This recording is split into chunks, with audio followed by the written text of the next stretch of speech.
I want to go to the end of the timeline where you learned that that security assistance was conditioned on Ukraine announcing the investigations that the president wanted. And in particular, on September 9th of this year, you texted Ambassadors Sondland and Volker. And the text message should be on the screen in front of you. And if you could read what you wrote.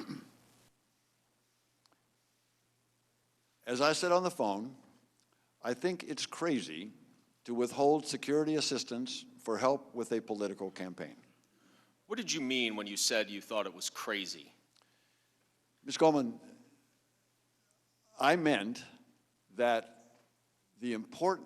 because of the importance of security assistance that we had just described and had a conversation with the chairman, because that was so important, that security assistance was so important for Ukraine as well as our own national interest, to withhold that assistance for no good reason other than help with the political campaign made no sense.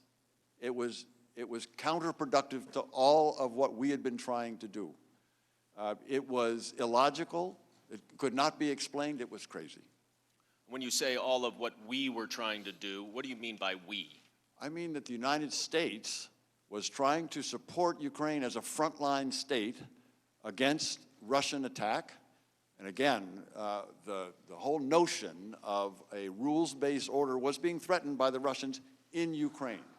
So our security assistance was designed to support Ukraine. That's it. It was not just the United States. It was all of our allies. When you reference help with a political campaign in this text message, what did you mean?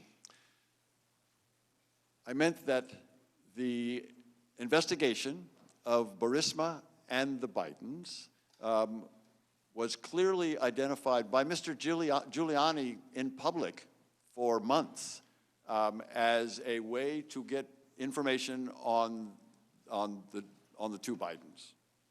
And that investigation, at the very least, was mentioned by President Trump in the July 25th phone call with President Zelensky. Is that right? As we now know, yes. Yes, on September 25th, that transcript was released.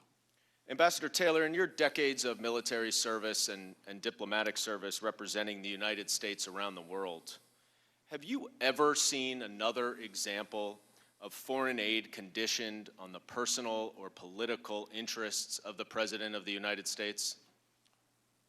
No, Mr. Goldman, I've not.